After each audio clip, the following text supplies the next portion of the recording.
Hey everybody, it's Jason Blaha here, and today I thought I would touch upon a topic that I know I've covered in the past, but people are asking about it again, surprisingly. So I guess a lot of the new subscribers, because I've probably gained quite a few thousand subscribers since I've talked about it, and that is the issue with reverse dieting. I still get people asking, should they reverse diet? And look guys, let me explain how this works, and this has nothing to do with me. So people starting with this nonsense of, oh, you're not contest ripped right now and haven't been since you've been on YouTube, so you don't know anything about the science of dieting or human metabolism and basic human physiology. Well, the reality is I actually do. And the research supports this pretty heavily, that actually reverse dieting is psychological. Metabolic damage isn't real. I know that a bunch of people like Lane Norton and other people try to convince you that metabolic damage is real. The reality is it isn't. He's been shot down by other experts publicly. It made an ass out of him and all these other people who try to say that it is. The research says that metabolic damage is people's binge eating and not admitting to it, and even being able to pass polygraphs, because they really believe that they aren't eating an extra 1,500 calories a day more than they are. And when you film them on video, they're actually eating 1,500 calories that they have no recollection of. It's what happens when your body goes in starvation mode. You start secret eating and convince yourself you didn't even eat the food. So it's not metabolic damage. When people reach a starvation mode, they go into a psychological self-defense mechanism to where they overeat and not track it and not realize that they ate an extra 1,500 or 2,000 calories more than they really did. Their metabolism didn't go down by 1,000 calories. In fact, the highest we've ever recorded was 18% in a lab through starvation, other than through muscle loss, meaning from hormonal response of thyroid and things like that. 18% is the most we've ever been able to replicate of a change in base metabolic rate, which is probably no more than 300, 350 calories for most active people per day.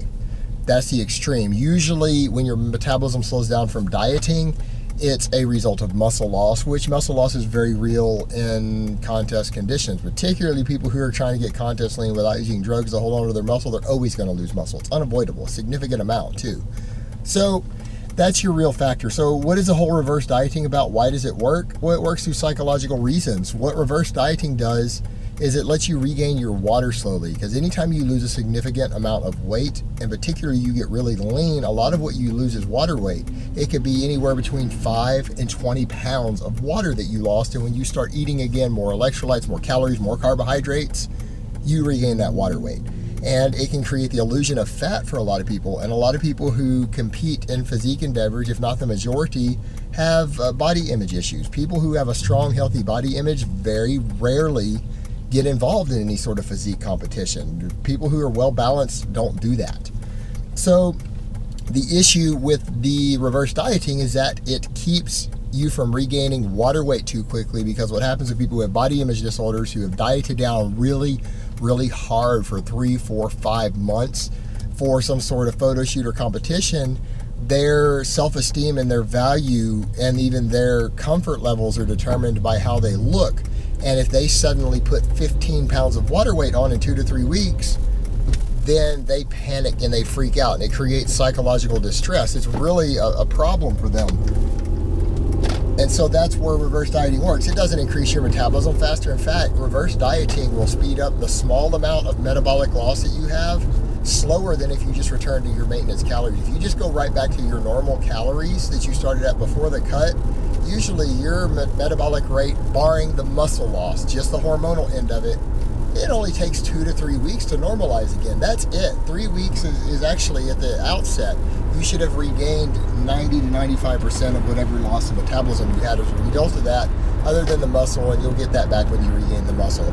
So it is psychological in nature. It's not about increasing your metabolism. It actually delays your metabolic increase. It doesn't improve it. What it does is that it keeps the water weight off, so that people don't get that 10, 15 pounds of water weight gain that will make them freak out. So that's really what's going on. All right, guys, that's really all I have to say on it today. I hope it's been informative, and I will talk to you guys next time.